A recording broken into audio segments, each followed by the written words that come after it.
All right, welcome back to the channel, everyone, and welcome to another After Dark episode. Today we're going to check out a video from BTM Time Machine, and this one's called Why Do People Lie About Michael Jordan's Weaknesses? This is a recent one from him, and I think I know exactly what he's talking about. This is from 2 weeks ago, and I'm very curious about his opinion because he's a very level-headed, seasoned basketball fan. And he doesn't get into like drama or hate or anything like that, but he defends his favorite players. So I'm excited to see what he's got to say. As always, if you guys aren't subscribed to BTM, I highly suggest it for old school basketball content. He's fantastic. I'm going to link his original video down below in the description. I highly suggest you go over there and show him some love. He's one of the godfathers of YouTube basketball content. So, you know, if you enjoy this stuff, like, we owe him a bit of gratitude. But anyway, so I'm going to link that down below as always. And for everybody else coming along with me to watch this, let's do it. One or two steals, all great defensive games.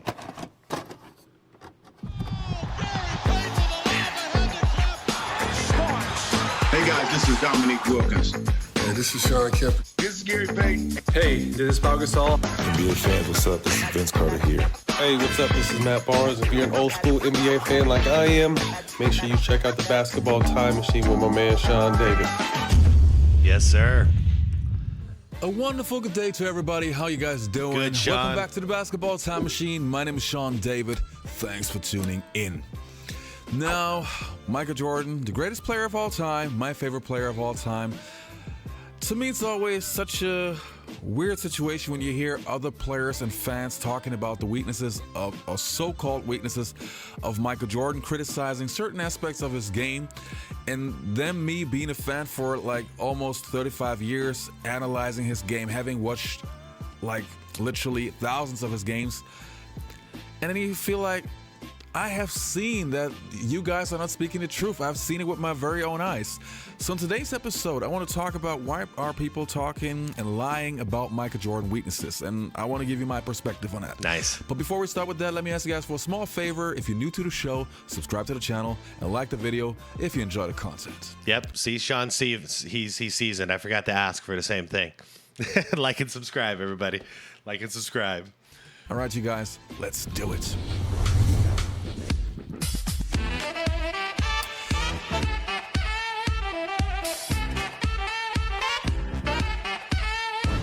And just before we get into Sean's take, I think you all know my take. I'll just make it really quick. My thing is they've given up on LeBron James being the clear-cut winner as far as who the GOAT is, because he came up short. It is what it is. Everybody has. You know, it's to no surprise, but his camp won't give up. So the new strategy in order to make LeBron the GOAT is to tear every other previous GOAT down. So that is mainly Michael Jordan because he's the GOAT standing currently. So if they can somehow convince and make a convincing narrative that Michael Jordan was overrated, well, then who's left standing? LeBron James. So that's been my take of all this, like, we done with the 90s and all that stuff. But I'm curious what Sean has to say. Now, one of the points that I always hear is Michael Jordan was not a great three-point shooter. And that, to me, is always a situation where I think, like, yeah, he was not a great shooter at the early stage of his career, but as his career developed, he had really worked on a three-point shot, even though he did not take too many shots. Why? Why would a player that can easily blow by other players and has such an incredible mid-range game, why would he shoot three-pointers if he has a more secure way of shooting, especially in a time where three-pointers were not as important? Now, when people say, oh, he was not a good shooter, tell you guys, take a look at his shooting percentage at the later years of his career, like in his 30s, and take a look how he approached the game. He took only a handful of shots, but when he was open, he would make them. He was not a bad shooter. Was he a great shooter? No. But when people say that he couldn't make the three, that's bull. And hey, listen to the man himself. It's something that I don't want to excel at because it takes away from all phases of my game. My game is a fake drive to the hole, penetrate, dish off, dunk or whatever. And when you have that mentality, as I found out in the first game, of making threes, you don't go to the hole as much. You go to the three-point line. The next thing that Yep. I'm so glad he showed that clip because I was so tempted to pause and interject. And I'm so glad you get to hear it from the horse's mouth. That is Jordan's stance, and that was in reaction, I believe, to Game 1 of the '92 Finals, where he went out there just to prove a point. That yes, he can at any point bomb you from three. So he bombed the threes that whole game just to prove a point. But listen to what he says. It makes him lazy. It makes him content that he can just sit out there and shoot threes instead of attacking the basket and putting the pressure on the defender. I agree with him 100%. And my whole rebuttal to that whole Jordan can't shoot threes. One year he was so good that he actually entered a 3-point contest. 2, Larry Bird barely shot any threes either. That's a little known fact because everyone just considers Larry Bird a 3-point shooter. He wasn't. He lived in the mid-range. But if he had to, he'd knock down that 3. But what did he average? 2 3-point attempts per game? Something like that, 2 to 3? So nowadays, you wouldn't consider him a 3-point shooter. I know centers that shoot more threes than that in a game, in the modern game. So if Jordan was averaging less than 1 3 per game, good. It worked. And that's why his shooting percentage was over 50% almost his entire career. All right, let's go to the next one. really drives me crazy, and I've seen so many clips of other players saying that he did not have a left hand, and that is just ludicrous. Jeez. Not only have we hundreds, thousands of moments where he not only dribbled the ball successfully in a very, very smooth way with his left hand, but he penetrated a lot with his left hand. He has some of the greatest finishes with his left hand. He does things with his left hand that other greatest players who ever played in the NBA could not do with their right hand. Yeah, get him, Sean. So how in the world can people say that he only had a right hand? So there were guys like Isaiah Thomas. Now we know Isaiah Thomas always had this situation going on with Michael Jordan, and even though I like Isaiah as a player, he does certain things and he says certain things that I don't appreciate, but that's a different story. But then you also have guys like John Sally, who I really like, who says that, hey, Jordan could not go left. Same thing. Sally smokes so much weed at this point, man. His brain cells, like, I hear him talk nowadays. He ain't all straight up there no more. Kenny Smith. And I'm like, where were you in the mid-'80s? Like, why am I seeing like thousands of situations where he showed that he was great with his left hand? Okay. Kenny Smith is more innocent, though. Kenny Smith, if you hear the whole statement, he's saying in the beginning of his career, he told Jordan, I can guard you because you can't go left. Okay? But then he said by the time, like, it was either the next season or the regular season started, like, so this is still young Jordan. Jordan had figured out how to go left. So he's like, well, now he just turned a weakness into a strength. Now I'm screwed. You know, the bottom line is MJ was better than with his left than a majority of the league was with their dominant hand. But with his right hand, he was just so much better than everybody else that it was ridiculous. So what would the strategy be? Yeah, make him go to the left because then he's just a really great player, but he's not. You know, it's the only thing you can do to take away a little bit from MJ is to send him off his dominant hand. But he's still better than the average with his left than they are with their dominant. It was like 49%. And maybe his left hand was not as good as his right hand, but if your right hand is an A star and your left hand is a B plus, what are we complaining about? I know. It just does not make sense. The guy used to shoot free throws with his left hand. Not often, but he did it a couple of times.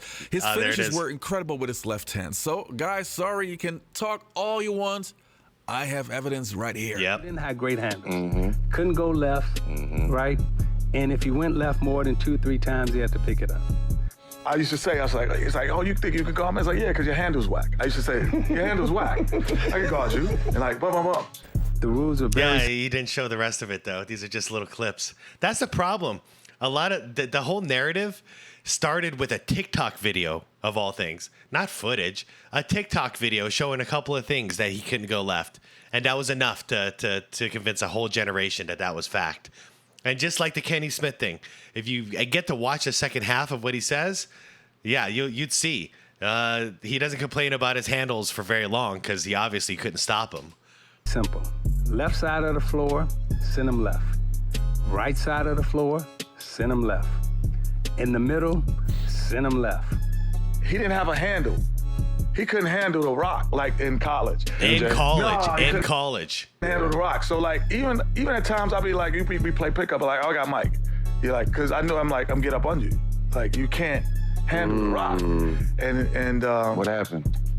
And then? Oh, do it. He's the only guy that I know that his weaknesses that he had at the end of his career was his strength. There it is. There it is. Thank you, BTM. Thank you. That's the whole quote. Last 14 minutes. Yeah, send me left. Go ahead, send me left. Another situation which was opened, or a case which was opened a couple of years ago, which I also thought was crazy. You have players who actually say that Jordan was just an average defender. I boy. posted a video a while ago about Rasheed Wallace talking about Jordan not being a great defender. You know what? Let's take a quick look. Man, dude, look at that. Look at that pause. I was gonna say Rasheed is so fried himself, man. I don't even think he knows where he is half the time anymore, man. Rasheed, he was a hell of a basketball player, but he is so baked all 24/7 now. Look at him. I've looked that way too. I looked that way too when I was younger. I sure as hell didn't make any sense back then. I'm not saying that he didn't play defense. I'm just saying that, to me, his defense wasn't as high as most other cats at that time, or of course they put him on a lot of defensive teams because he might be playing weak side defense, but that's not really doing nothing. You playing the passing lane. All that take is a pump fake, you gonna bite, and I can hit your man back. He don't bite though. He first team. So they say. So Hey, Michael Jordan always outscored his opponent. I'll just put it that way. hearing that. And you have other players like Scottie Pippen, for example. I love Scottie, and I'm not sure because at that point his relationship with Jordan was still okay.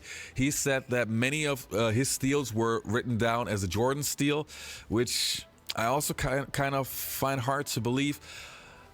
You can look at like 99% of the games, watch the entire games, not only highlights, and see how Jordan defended. Yep. He was a sensational defender. Sensational. He was a hungry and dog. there's a reason why he was the 1988 Defensive Player of the Year. I mean, Yeah. just watch entire games. Don't just go by stats. There it is. Watch the entire games. Look how he guarded, I don't know, like Nick Anderson, for example. I saw a clip, a 4-minute clip, how he was guarding Nick Anderson in the 1995 Playoffs Bulls versus Orlando Magic. But the way he guarded Magic, the way he guarded so many. I want to talk Okay, yeah. Real quick about the defense. First of all, BTM, this is why I love this guy. That's exactly what I keep saying, too. Watch the whole freaking games, but everyone, their attention span is so short these days that they can't actually watch a full game. They just have to watch little clips. But if you watch a full game, you see him constantly attacking on defense. And that Defensive Player of the Year award he got wasn't just for steals. He was dominating. He was blocking the hell out of everybody as well. Like nonstop effort. And you guys know, if you've played basketball, you guys and gals, going up for a block, like full extension, jumping up. One, it's risky because you can get called for a foul and get into foul trouble if you're wrong. Two, that takes as much energy as going up for a dunk. That's exhausting to do. So considering how much he was a high flyer on the offensive end, to put in that kind of work on defense, shoot. Rasheed, man, you got to put the pipe down for a little while, bro. Like, just for a little while. Cleanse, man. Do a little cleansing. about is Michael Jordan's passing. Now, why do people say that he was not a great passer? Oh, boy. The thing is, Jordan was a great passer. Because to me, a great pass. Yeah. I and as much as I praise Luka, I have to say he does that too. He'll dribble out the shot clock, and then if he doesn't have a clear shot, then at the last like 4 or 5 seconds, he'll dish it out to somebody, and it's a bailout. And if they hit it, guess what? He gets credited for an assist, even though that was a terrible play. So ball dominant players all get high assists because they're holding the ball the entire time. So either they're going to score or somebody else on the team is going to score via assist, or they're going to miss. But it's going to rack up a lot of stats that way. They're just empty stats. Luka does it. James Harden does it. LeBron does it. And I don't really like that part of any of their games. But Jordan would find the open man. Even though, of course, he was a primary scorer and that was his job. That's what I loved about 80s and 90s basketball. Players had certain jobs. Everybody contributed his skill to combine for a successful game. But Jordan's job was to score. But if there was somebody open, he would throw those great passes. Absolutely. And hey, again, take a look at those clips. Remember the pass to Steve Kerr in the 80 finals. Yep. Remember the double nickel game pass to Bill Wennington. There are so many incidents. Come on, guys. Not a great passer. Seriously. 6-10 seconds to go. Chicago does have a full timeout and a 20 remaining. Knicks have one timeout left. Oh, got you. Bang. Yep. Dude, do you guys remember the double nickel game? The double nickel game was so classic. But yeah, he ended it with a pass. He got 55 on him and made them and us believe there's no way in hell MJ isn't taking a shot. So he used that as an advantage. All eyes on me. Wide open Bill Wennington right under the basket. The Bulls by 2. The Knicks call for time. Time machine. Yeah, good video. Good video. Yeah, it's always nice checking back in with BTM. Still to this day, I'm still so blown away that the first video I did of BTM, he actually commented in my comment section with like a long paragraph, and I thought that was just the coolest thing. He said he's never heard of anybody reacting to his content before, but somebody sent him my video, and not only did he watch it, but he commented on it, and he was like wishing me luck, with the channel. And I gotta say, like, it chokes me up a little bit to even talk about, because like I said, years ago, BTM was the very first basketball YouTube content creator that I ever found. And yeah, it's so cool to like go full circle and actually like almost kind of, it's the internet world, but to kind of talk to the guy, like, it's really, really cool. Anyways, though, I love this video. I agree with everything he's saying. And yeah, the only thing I would add on to that is the reason why people are doing it. And that's literally just to, stomp on Jordan's head in order to try to elevate LeBron in an unnatural, unearned kind of way. But all right, everybody, hope you enjoyed it. If you did, leave me a like. Subscribe to the channel if you want more. If you do, I'll see you tomorrow morning for the next one. This one was a lot of fun for me. I hope you had fun too, and hope you guys have a wonderful night. Time to go walk this dog. She's been patient enough, and it is finally about 91 degrees out there as opposed to in the hundreds. So it's time to go do this and get some exercise. All right, everybody, have a wonderful night. Peace out. See you tomorrow.